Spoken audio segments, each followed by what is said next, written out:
சத்திய வசனம், இது தேவனின் வசனம். சத்திய வசனம், இது தேவனின் வசனம். நாம் சோர்ந்து போகையில் கரம் கொடுக்கும் நம் தேவனின் வசனம், நம் தேவனின் வசனம். இன்றைய நிகழ்ச்சியில் சத்திய வசனம் செய்தியாளர் சகோதரர் சர்க்குணம் சாமுவேல்ராஜ் அவர்கள் தேவ செய்தி அளிக்கிறார்கள். அதற்கு முன்பதாக ஒரு இனிய பாடலை கேட்போம். அன்புக்கு அளவேதையா, அன்புக்கு அளவேதையா, அன்புக்கு அளவேதையா, அன்புக்கு அளவேதையா.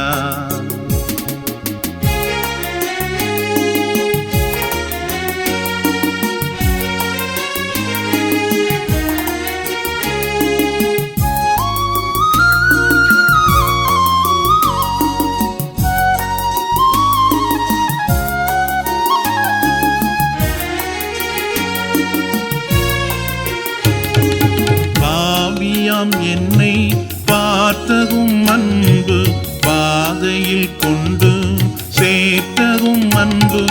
பாவியாம் என்னை பார்த்தகும் அன்பு, பாதையில் கொண்டு சேர்த்தகும் அன்பு. அன்புக்கு அளவேதையா, அன்புக்கு அளவேதையா.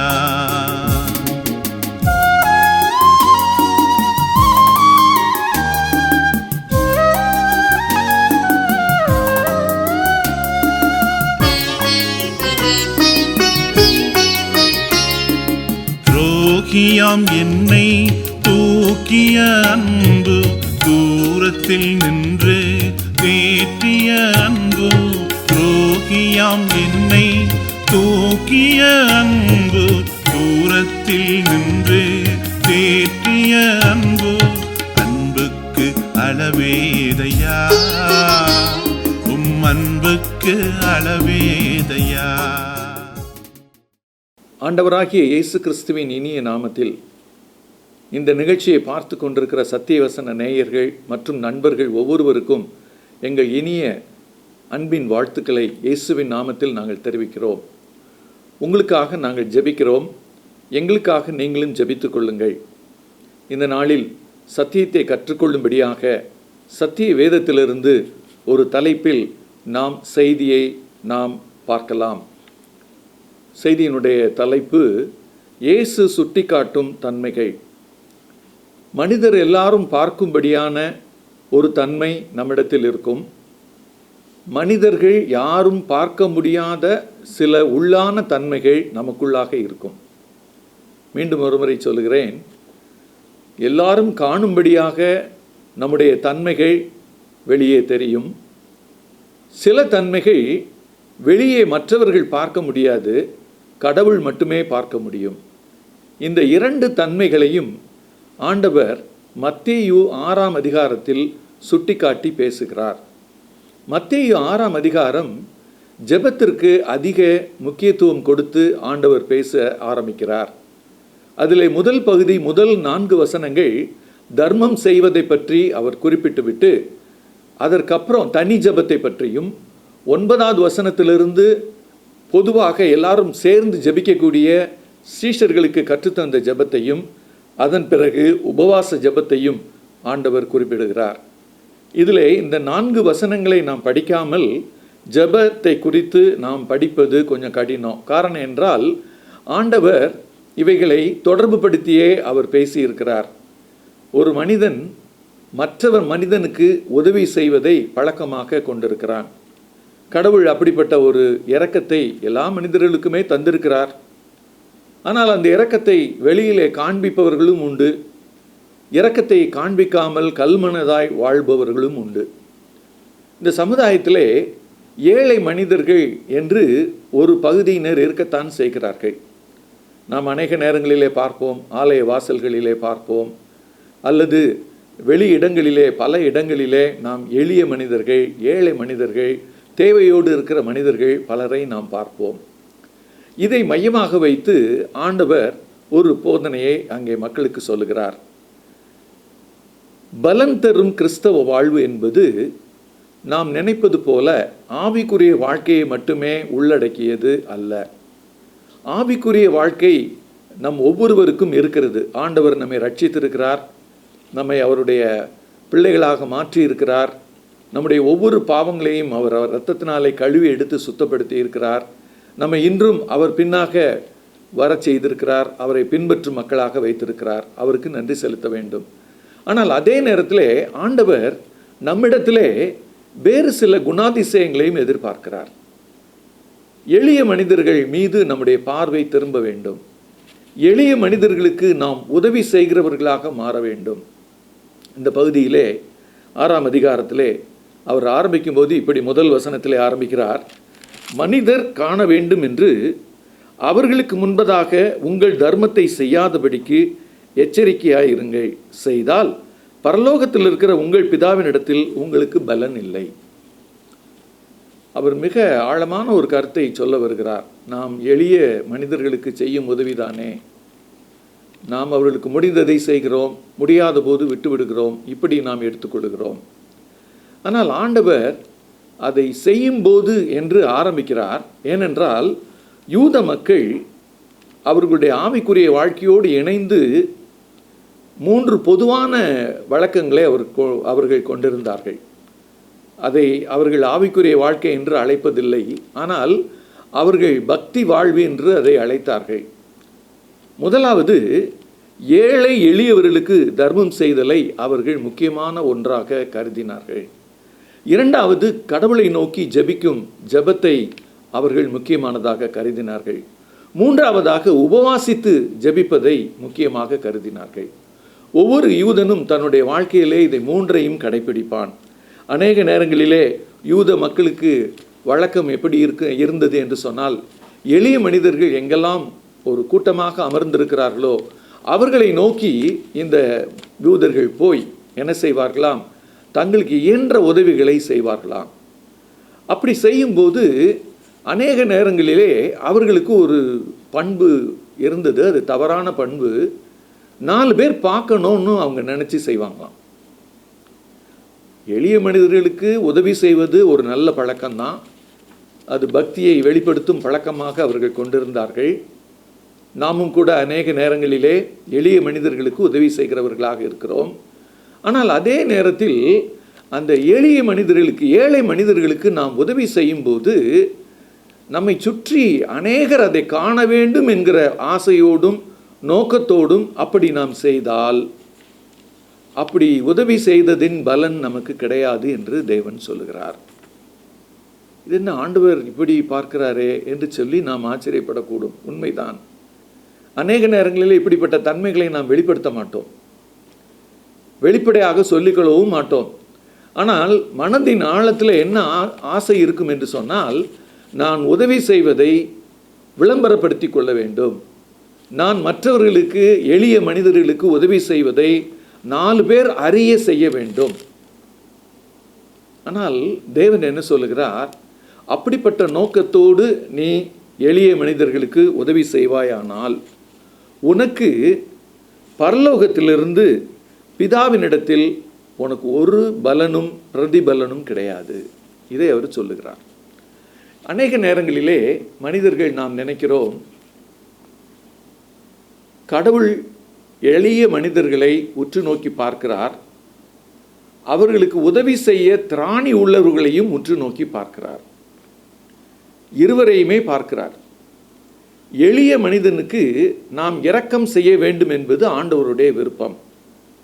எளிய மனிதர்களுக்கு உதவி செய்ய வேண்டும் என்பது ஆண்டவருடைய விருப்பம். அநேக நேரங்களிலே இதை நாம் இப்படி யோசிப்பதில்லை. இது ஆண்டவருக்கு விருப்பமா இல்லையா என்கிற ரீதியில் நாம் யோசிப்பதில்லை. மற்றவர்கள் நம்மை காண வேண்டும் என்கிற பிரதான நோக்கத்தோடு அநேக நேரங்களிலே நாம் எளிய மனிதர்களுக்கு உதவி செய்கிறோம். ஆண்டவர் சொல்லுகிறார், இந்த மாதிரி உள்ளான ஆசையோடு, விளம்பர ஆசையோடு, மனிதர்கள் காண வேண்டும் என்கிற ஆசையோடு நாம் அதை செய்யக்கூடாது என்று அவர் வலியுறுத்தி சொல்கிறார். அப்படியானால் எப்படி செய்ய வேண்டும் என்று அவர் சொல்கிறார் என்று அடுத்த வசனத்திலே பார்ப்போம். ஆகையால் நீ தர்மம் செய்யும்போது மனுஷரால் புகழப்படுவதற்கு மாயக்காரர் ஆலயங்களிலும் வீதிகளிலும் செய்வது போல உனக்கு முன்பாக தாரை ஊதுவியாதே, அவர்கள் தங்கள் பலனை அடைந்து தீர்ந்ததென்று மெய்யாகவே உங்களுக்கு சொல்லுகிறேன். இந்த வசனத்திலிருந்து நாம் என்ன புரிந்து கொள்ளலாம்? மற்றவர்கள் பார்க்க வேண்டும் என்கிற உள்ளான தவறான ஆசை இருப்பது மாத்திரமல்ல, அதை ஒரு மியூசிக்கல் இன்ஸ்ட்ருமெண்ட் வச்சு எல்லாருக்கும் ஊதி, ஒரு தாரை ஊதுவது போல ஒரு சின்ன மியூசிக் இன்ஸ்ட்ருமெண்ட்டை வச்சு ஒலி எழுப்பி அந்த ஒலியை பார்க்குற எல்லாரும் என்ன திரும்பி பார்ப்பாங்கன்னா, ஓ யாரோ ஒருத்தர் உதவி செய்கிறாரு, யார் உதவி செய்கிறா அப்படின்னு அவங்க பார்ப்பாங்களாம்.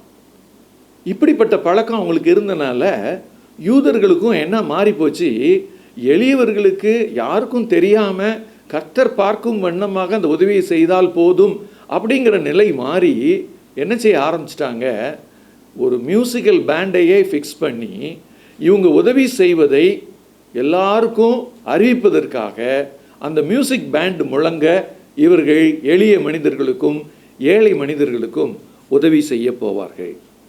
அது ஆண்டவர் என்ன சொல்கிறாரு, பரலோகத்தில் உனக்கு பலனே கிடையாது, நீ இப்படி செஞ்சிட்டேன்னா பூலோகத்திலே உனக்கு பலன் முடிஞ்சு போச்சு. நம்ம அநேக நேரங்களிலே இதில் சொல்லப்படுகிற அந்த மாயக்காரர் என்று யாரை அவர் குறிப்பிடுகிறார், அல்லது மாயக்காரர் என்று வேதம் சொல்லும்போது அதற்கு பொருள் என்ன? மனிதர் காணும்படி செய்கிற எந்த ஒரு தவறான நோக்கத்தோடும் ஏங்குவது ஒரு மாய்மாலமான வாழ்க்கை என்று வேதம் சொல்லுகிறது. தேவன் காண வேண்டும் என்கிற பிரதான நோக்கத்தோடு தான் நாம் செயல்பட அழைக்கிறோம். முதல் குறிப்பாக நான் உங்களோடு பகிர்ந்து கொள்வது, மனிதர் காண வேண்டும் என்று அல்ல, தேவன் காண வேண்டும் என்று செய்ய வேண்டும். இன்று நாம் உதவி செய்வது எந்த நோக்கத்தில் செய்கிறோம் என்று ஆராய்ந்து அறிய அழைக்கப்படுகிறோம். நான் உங்களுக்கு சொன்னேன், பலன் என்கிற வார்த்தை திரும்ப திரும்ப வருகிறது.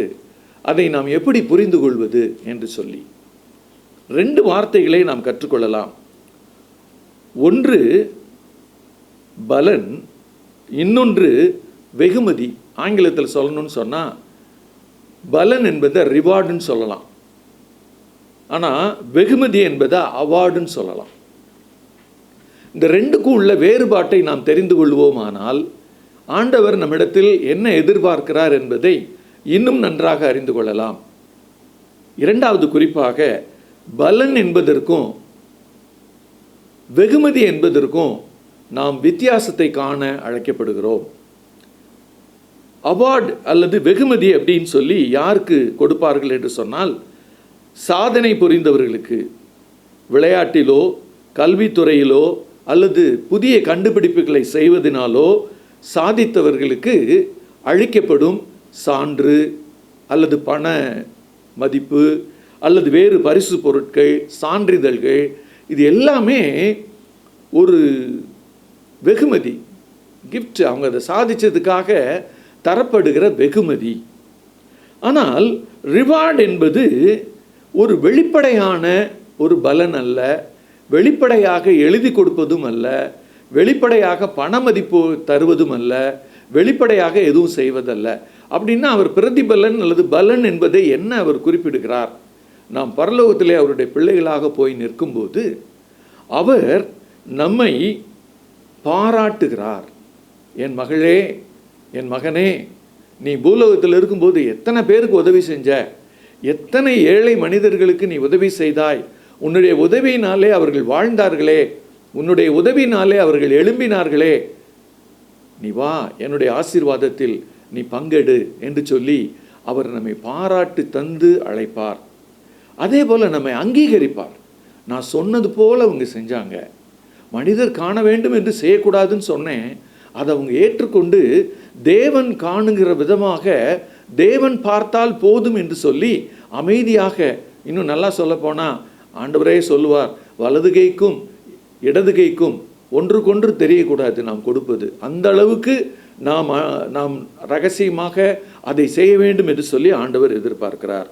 அதே போல் இந்த அவார்டு என்பது, வெகுமதி என்பது இன்றே கண்களால் பார்க்கக்கூடியது.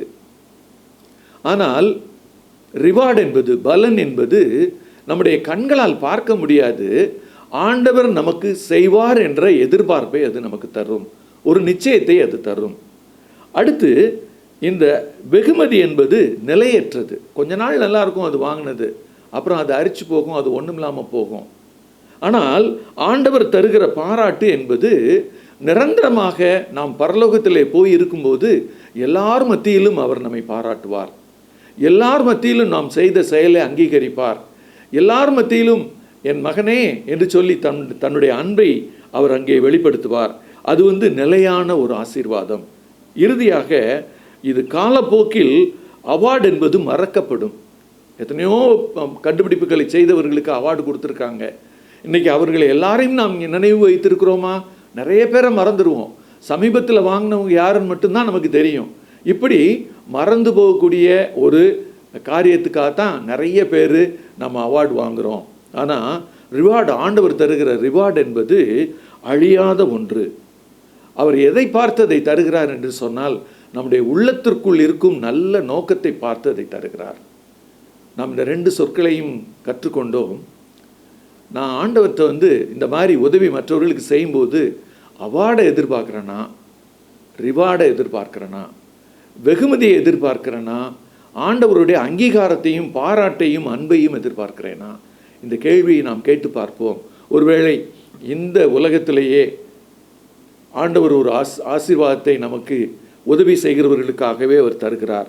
ஏழைக்கு இறங்குகிறவன் கர்த்தருக்கு கடன் கொடுக்கிறான், அவன் கொடுத்ததை திரும்ப கொடுப்பார் என்று சொல்லி நீதிமொழிகள் 19வது அதிகாரம் 17வது வசனத்திலே வாசிக்கிறோம். அநேக நேரங்களிலே இப்படிப்பட்ட வசனங்கள் என்ன சொல்லுகிறது? அவர் அங்கீகரிப்பதையும் அவர் ஏற்றுக்கொள்வதையும் இதை இப்படித்தான் செய்ய வேண்டும் என்று சொல்லிக் கொடுப்பதையும் அது நமக்கு சொல்லுகிறது. ஆனால் பழைய ஏற்பாட்டு மனிதர்கள் இந்த ரகசியமாய் மனிதர் காண வேண்டிய அவசியமில்லை, கர்த்தர் மட்டும் பார்த்தால் போதும் என்கிற போதனை அவர்களுக்கு இல்லை. ஆகையினாலே அவர்கள் இந்த பழக்கத்தை சாதாரணமாக வைத்திருந்தார்கள். காலப்போக்கில் அது எப்படி மாறிவிட்டது? மற்றவர்கள் என்னை பாராட்ட வேண்டும், மற்றவர்கள் மத்தியில் என் பெயர் பிரஸ்தாபமாக வேண்டும், மற்றவர்கள் என்னை இவர் பெரிய உதவி செய்தவர் என்று சொல்லி என்னை பெருமையோடு பார்க்க வேண்டும், அது எனக்கு ஒரு பெருமைக்குரிய விஷயம் என்று சொல்லி அநேக நேரங்களிலே நாம் கருதி விடுகிறோம். ஆனால் வேதம் என்ன சொல்லுகிறது? அப்படி கருத வேண்டாம். 3வது வசனத்தில், நீயோ தர்மம் செய்யும்போது உன் தர்மம் அந்தரங்கமாய் இருப்பதற்கு உன் வலது கை செய்கிறதை உன் இடது கை அறியாது இருக்க கடவது. அப்பொழுது அந்தரங்கத்தில் பார்க்கிற உன் பிதா தாமே உனக்கு வெளியரங்கமாய் பதிலளிப்பார். இந்த வெளியரங்கமாய் பலனளிப்பார் அப்படிங்கிற வார்த்தை எல்லார் மத்தியிலையும் ஆண்டவர் பரலோகத்தில் நம்மை பாராட்டு செய்வார், நம்மை பாராட்டுவார். அதை அது குறிக்கிறது. தொடர்ந்து அடுத்த பகுதிக்கு நாம் போவோம். 3வது குறிப்புக்கு நான் போகிறேன். பலன் பெறும் நோக்கம் நமக்கு இருக்கிறதா? இதை நாம் எப்படி ஆராய்ந்து அறிவது? நாம் பலன் தரும் உள்ள நல்ல நோக்கத்தை குறித்து கற்றுக்கொண்டோம். பலன் தருகிற உதவி என்பது கர்த்தர் பார்க்கும்படியாக மட்டுமே செய்யக்கூடியது என்பதை கற்றுக்கொண்டோம். ஆனால் நம்முடைய உள்ளத்தில் என்ன விருப்பம் இருக்கிறது இதை குறித்து என்று சொல்லி நாம் அடிக்கடி நம்மை சோதித்து பார்க்க வேண்டும். அநேக நேரங்களிலே நான் கேள்விப்பட்டிருக்கிறேன், ஒரு ஆலயத்துக்கு தேவைக்காக கொடுக்கும்போது கூட அநேகர் என்ன செய்வார்கள் என்று சொன்னால், என் பெயரை கூட வாசிக்க வேண்டாம், நீங்கள் என்ன செஞ்சுருங்க, இந்த உதவியை செஞ்சுருங்க அப்படின்னு சொல்லுவாங்க. அநேக நேரங்களிலே ஒரு ஏழைகளுக்காக செய்கிற உதவியில் கூட இப்படி அவர்கள் சொல்லுவார்கள், நான் அந்த உதவியை செய்கிறேன், ஆனால் என்னுடைய பெயர் வேண்டாம் என்று சொல்லி. ஆனால் அநேக நேரங்களிலே இப்படிப்பட்ட நல்ல பழக்கங்களை நாம் மறந்து போகிறோம். அது நமக்கு என்ன கொண்டு வந்து விடுகிறது? நாம் உதவி செய்கிறவர்கள் என்கிற ஒரு பெருமையான எண்ணத்தை நமக்கு கொண்டு வந்து விடுகிறது. ஆண்டவர் அதை அருவருக்கிறார். ஆகையினால நம்ம எப்போவுமே எப்படி பார்க்கணும்னு சொன்னால், ஆண்டவர் பிரதிபலனை நமக்கு பிறகு தருவார். இன்று இந்த உதவியை அப்படிப்பட்ட எந்த பிரதிபலனையும் உலகத்தில் இங்கே எதிர்பார்க்காமல் பரலோகத்தில் எனக்கு கிடைக்கும் என்கிற நம்பிக்கையோடு அதை செய்து பழகுவதே நம்முடைய உள்ளத்தில் இருக்கக்கூடிய நோக்கத்தை சரிப்படுத்தும். அதை 1 முறை 2 முறை நாம் செய்து பழகும்போது தொடர்ச்சியாக செய்ய பழகுவோம். காலப்போக்கில் இது எப்படி மாறிவிடும் என்று சொன்னால், எப்போதுமே எளிய மனிதர்களுக்கு உதவி செய்வது எல்லாருக்கும் வெளிப்படையாக தெரியும்படியாக இல்லாமல் கர்த்தர் பார்த்தால் போதும் என்று செய்யக்கூடியவர்களாக நாம் மாறிவிடுவோம். அடுத்த குறிப்பாக, இந்த மாதிரி தர்மம் செய்யும்போது நாம் எதை செய்ய வேண்டும், எதை செய்யக்கூடாது என்று ஆண்டவர் அங்கே கோடிட்டு காட்டுகிறார். பழைய நாட்களிலே விளம்பரம் என்கிற வார்த்தை இல்லாத போதே 2வது வசனத்திலே பார்க்கிறோம், வீதிகளில் வந்து உதவி செய்யும்போது, ஆலயங்களில் உதவி செய்யும்போது, மனுஷரால் புகழப்படுவதற்காகவே அந்த உதவியை செய்கிற மனிதர்கள் பெருகிவிட்ட காலத்தில் நாம் வாழ்கிறோம். ஆனால் ஆண்டவர் இந்த போதனையை ஏன் சொல்லுகிறார் என்று சொன்னால், நம்முடைய வாழ்க்கையில் பெருமை உள்ளவர்களாக நாம் மாறிவிடக்கூடாது. எளிய மனிதர்களுக்கு நான் உதவி செய்தால் கூட கர்த்தர் எனக்கு இந்த சம்பாதிப்பதற்கான பலனையும் அல்லது என்னுடைய வியாபாரத்தில் இப்படிப்பட்ட ஆசீர்வாதத்தையும் தந்திருக்கிறார். நான் அதிலிருந்து ஒரு பகுதியை எளிய மனிதர்களுக்கு எடுத்து தருகிறேன். இப்படிப்பட்ட உணர்வு நமக்கு இருக்குமானால் நாம் யாருக்கும் தெரியாமல், யாருடைய பாராட்டையும் எதிர்பார்க்காமல் நாம் அதை செய்து விடுவோம். ஆனால் அப்படி செய்வதற்கு நமக்கு ஒரு துணிச்சல் வேண்டும். ஏனென்றால் பெருவாதியான மக்கள், அதிக மக்கள் தங்கள் பெயர் பிரஸ்தாபத்துக்காகவே செய்கிற உலகத்தில் தான் வாழ்கிறோம். அப்படி இருக்கும்போது நாம் மாத்திரம் இப்படி ஏன் ரகசியமாக செய்ய வேண்டும் என்கிற கேள்வி நமக்கு எழலாம். ஆனால் ஆண்டவர் சொல்லுகிறார், இதுதான் நான் சொல்லித்தர்ற மெத்தடு. எளிய மனிதர்களுக்கு நீ உதவி செய்யும் போது உன் மனநிலை இப்படித்தான் இருக்க வேண்டும்.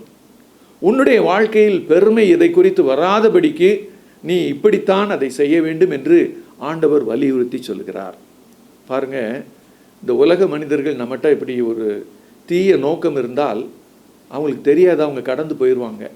ஆனால் ஆண்டவருக்கு எவ்வளவு அன்பு பாருங்க. நம்முடைய உள்ளத்தில் உதவி செய்யக்கூடியவர்களாக நாம் வாழும்போது, அதை மற்றவர்கள் காணும்படி செய்யும்போது அல்லது பிரஸ்தாபத்துக்காக விளம்பரத்துக்காக செய்யும்போது ஆண்டவர் அதை அருவருக்கிறார் என்கிற காரியத்தை நம்ம எல்லாருக்கும் அவர் சொல்லித்தர்றாரு. இந்த அருமையான வேளையில் நம்ம ஆண்டுடைய சமூகத்தில் இப்படி யோசித்து பார்ப்போம், சில கேள்விகளை கேட்போம். உதவி செய்வதில் மற்றவர்களை விட நான் சிறந்தவன் என்று ஒப்பிட்டு பார்க்கிறேனா? இந்த கேள்வியை நாம் கேட்டு பார்ப்போம். அதே போல என் பெயர் எங்கும் வர வேண்டும், அதற்காக நான் உதவி செய்கிறேனா? இந்த ஆசையும் விருப்பமும் என்னிடத்தில் அதிகமாக இருக்கிறதா?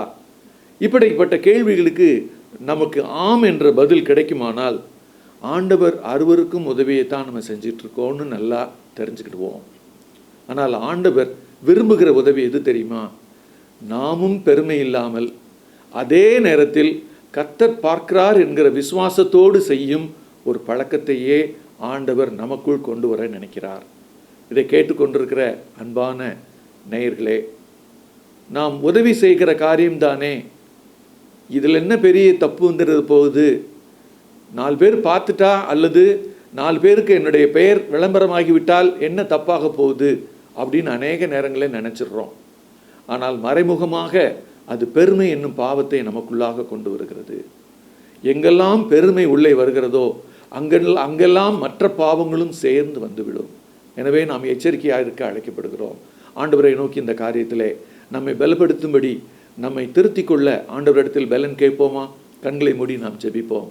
எங்களை அதிகமாய் நேசிக்கிற எங்கள் அன்பின் பரம தகப்பனே, இந்த நல்ல நாளிலும் நாங்கள் வேதத்திலே ஒரு முக்கியமான உபதேசத்தை கற்றுக்கொண்டோம். ஆண்டவரே, மத்தேயு 6வது அதிகாரத்திலே நீர் சொன்னது போல நாங்கள் உதவி செய்ய வேண்டும், தர்மம் செய்ய வேண்டும், ஏழை எளிய மக்களுக்கு உதவி செய்ய வேண்டும் என்று சொல்லுகிறீர்.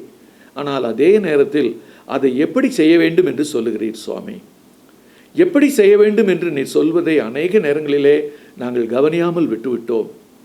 ஆகையினாலே நாங்கள் செய்கிற உதவியாக இருந்தாலும் உம்முடைய பார்வையில் அது குறைவுள்ளதாக இருக்கிறது.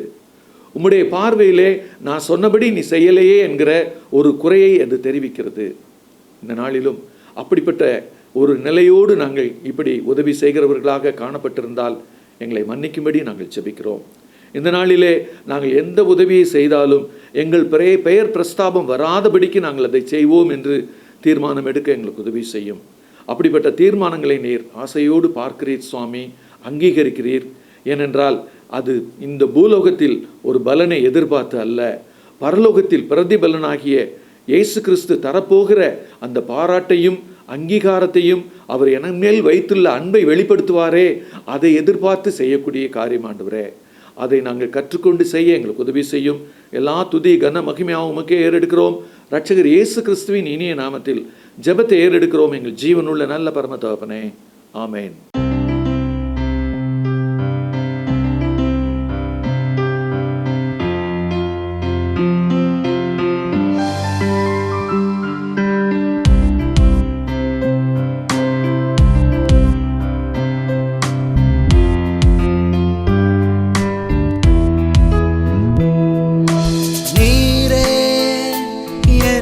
கைவிடாதவர், விட்டு விலகிடாதவர், வழியில் காத்து நிற்பவர். நீரே என்னை முற்றும் காத்தவர், என்னில் அன்பு கூர்ந்தவர், என்றும் மாறிடாதவர். உந்தன் நாமம் என்றும் மேன்மையானதே, உலகை என்றும் ஆளுமே, எம்மை காக்க வல்லதே. செய்ததே கவலை மறைய செய்ததே, என்னை வாழ வைத்ததே. நீரே என்னை கைவிடாதவர், விட்டு விலகிடாதவர், வழியில் காத்து நிற்பவர். நீரே என்னை முற்றும் காத்தவர், என்னில் அன்பு கூர்ந்தவர், என்றும் மாறிடாதவர்.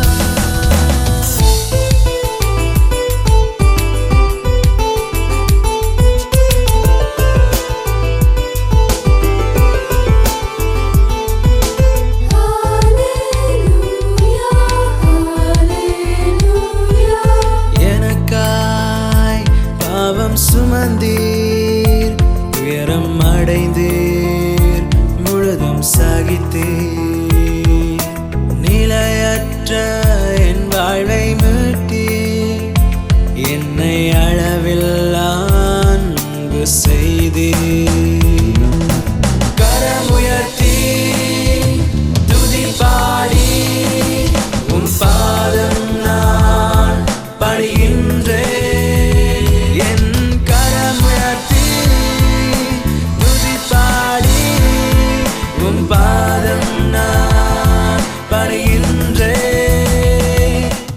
சத்திய வசனம் தொலைக்காட்சி நிகழ்ச்சியில் பங்கு பெற்றமைக்கு எமது மனமார்ந்த நன்றிகளை தெரிவிக்கிறோம். இந்நிகழ்ச்சியில் தாங்கள் பெற்ற ஆசீர்வாத அனுபவங்களை எங்களோடு பகிர்ந்து கொள்ளுங்கள். எமது முகவரி சத்திய வசனம், 21 வெங்கட்ராமன் தெரு, கமலா 2வது சாலை, சின்ன சொக்கிக்குளம், மதுரை 625002, தென்னிந்தியா. தொலைபேசி எண் 0422532316. கைபேசி எண் 9452532316. எமது இமெயில் முகவரி info@satyavasanam.in.